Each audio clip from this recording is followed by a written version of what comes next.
Hello, and welcome to yet another interesting episode of our TechTrends podcast. And the reason we're excited about this podcast, Eddie, is because we are doing it not just on the sidelines of the Africa Tech Summit. It's day one, and of course, there are a lot of exciting things to look forward to for the next 2 days that we're going to be attending, this summit.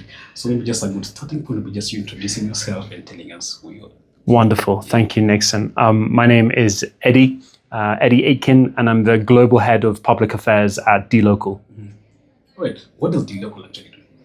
That is a great question. So at dLocal, we are connecting the billions of consumers in the emerging markets with the international global merchants who want to be able to do business in the emerging markets.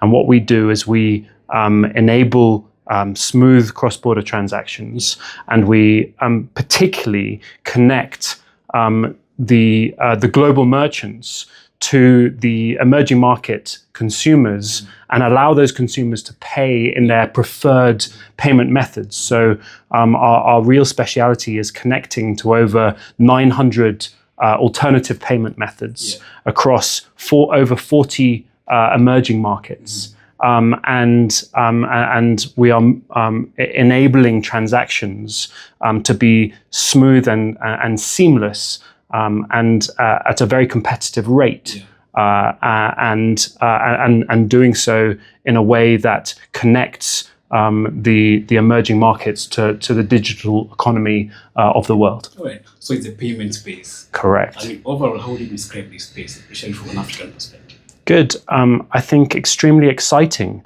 We're seeing a huge demand surge for e-commerce across Africa. I think by 2030, the e-commerce market is expected to be around 45 billion. Here in Kenya, we're expecting to see e-commerce being worth 3.5 billion by 2030. So, the drive towards internet penetration and smartphone penetration is allowing people to access the global digital economy for the first time.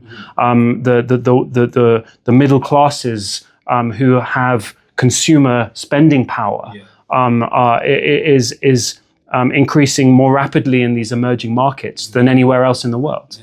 And so it's a huge opportunity for these global businesses to reach new customers and for the customers in these emerging markets, around Africa, to be included in the global digital economy. Mm-hmm. And I think accessing global markets, as you say, is one of the biggest, challenges, especially that African businesses have been facing, over the last couple of years.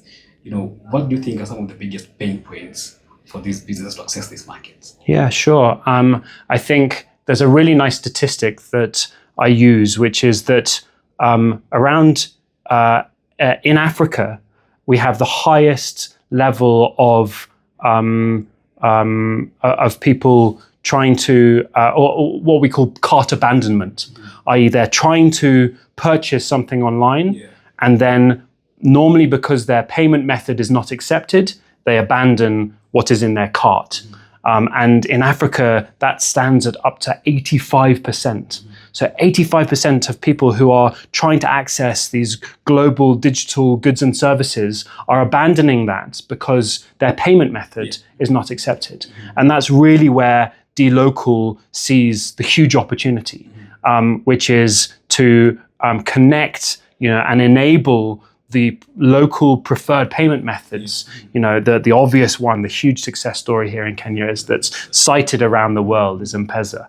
And it's a beautiful story. And, it's a story of, these markets leapfrogging the infrastructure that maybe some of the more developed economies have gone through and digitizing immediately. You've got small businesses in Africa who have access to digitized payments that 5 years ago, even medium and large businesses did not have access to.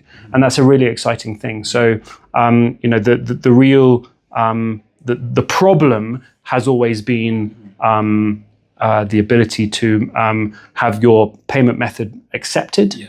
And really that's the solution that at dLocal we're really excited to be able to provide. Yeah.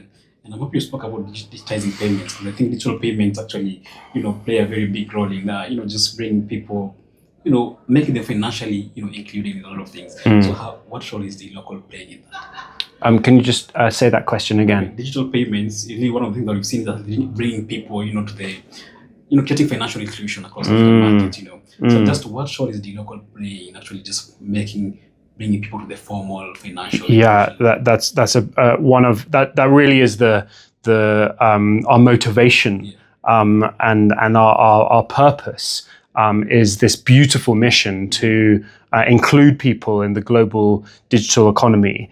I think, as I spoke about before, this access to the internet penetration, the smartphone adoption, is for the first time, and very rapidly is starting to allow consumers who previously had absolutely no access to the digital economy, and all of a sudden they're able to pay for Netflix with M-Pesa.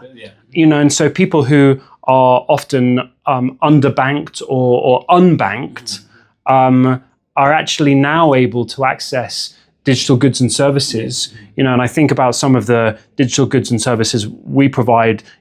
I've spoken about Netflix, but there's also some of the large e-commerce providers that we bring to the market. But I also think of some of the wonderful opportunities in education.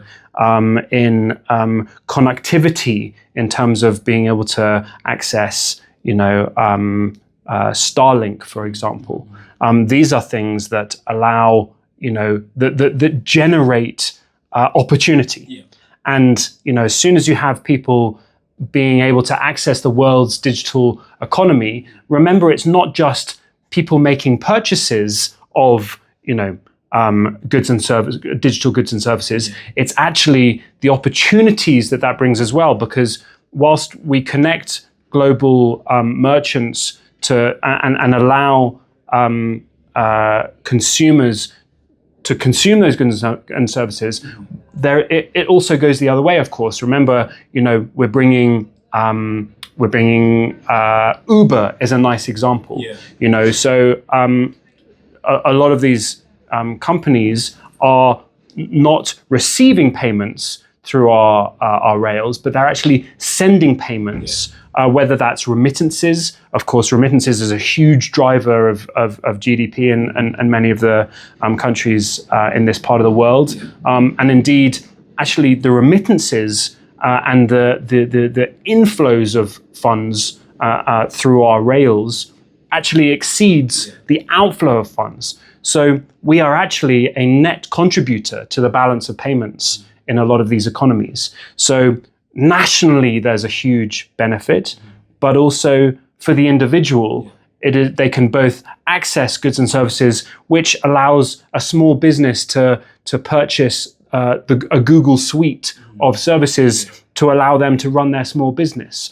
But equally, it allows Google to pay Uber to pay an Uber driver in their preferred payment method, straight into M-Pesa, and that creates the opportunity and the inclusivity that we find, so core to our mission. Oh, interesting. I know we are short of time, but maybe can you just briefly speak about the kind of partnership, that we should expect or that you have formed as dLocal, across the region?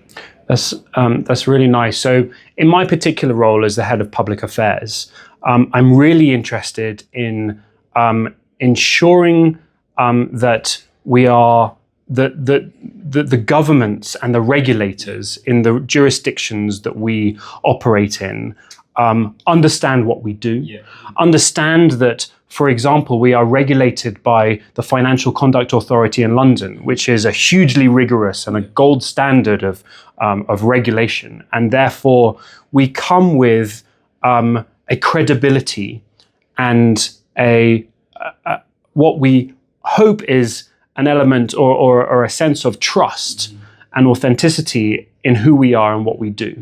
And so what I really try to do is make sure that we are telling our story of the benefits that we bring, the financial inclusivity, the opportunity, the connectivity to the global digital economy, but also to reassure the governments and regulators that, we are not a flash in the pan, outfit, and that we really are, a huge global leader in this market, and to make sure that they recognize that, actually we are there to partner with them.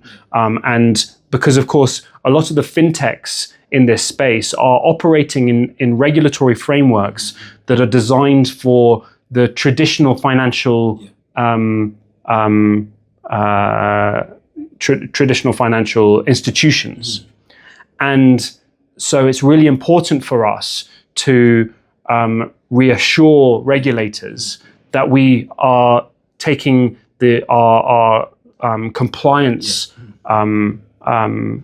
requirements as seriously as any of the leading international financial institutions. In case, when you see these startups operating in this environment, that's one of the things that should make them even harder for them to scale to the markets. Yeah. Do you work with startups as well to just help them scale their products? Yeah.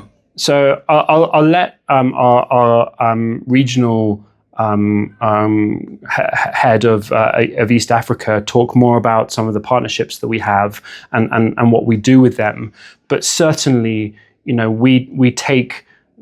we see compliance as a competitive advantage, and that's why people like me want to build these relationships with the governments and regulators, and for them to see us as a partner in best practice, and to share the best practice that we see around the world. As I say, we're in over 40 emerging markets who are all at different levels of creating the regulation to allow these payment service providers to operate. And so being able to position ourselves as people who can share best practice, who are recognized by some of the highest authorities in the world as conducting best practice, we see that as both generating trust with the regulators and also generating trust with our merchants. So we see it as a win-win. All right, thanks, Heidi. I'm glad we're having this conversation. As I said, we are doing it just on the sidelines of the Africa, as you can see, the Africa Tech Summit in Nairobi. As we wind up, what are you looking forward to at this summit? Gosh, I mean, I've been telling all my friends here that Kenya is, one of my favorite places in the world. I'm actually trying to convince my family that we should move here. You should. We should. But just coming here and feeling the spirit and the energy of the Silicon Savannah, as people are referring to Kenya, is so exciting to be at the home of the famous M-Pesa, and to see the digital payments community come here and all the excitement that generates, and also to see in action the benefits that you can buy your tomatoes from a stall by the side of the road using digital payments. That blows my mind. So that's the excitement and the pleasure I get from being here. All right, thank you, Eddie, and thank you so much for joining us, on this episode of our TechTrends podcast. And of course, I hope we're going to be having this conversation, especially on regulations. I love having this conversation because one of the biggest hindrance that is affecting a lot of African startups. And of course, one of the biggest joy we love seeing as Africans is seeing local startups scaling to bigger markets. Of course, it's glad for us to have these conversations. Of course, understanding what dLocal does, and I hope, of course, I'm going to catch you at some point as well, in the next 2 days to just get your views about, your experience at the summit and all those things. Thank you so much for joining us. My name is Nixon Kanali. I'll see you in the next episode. Peace.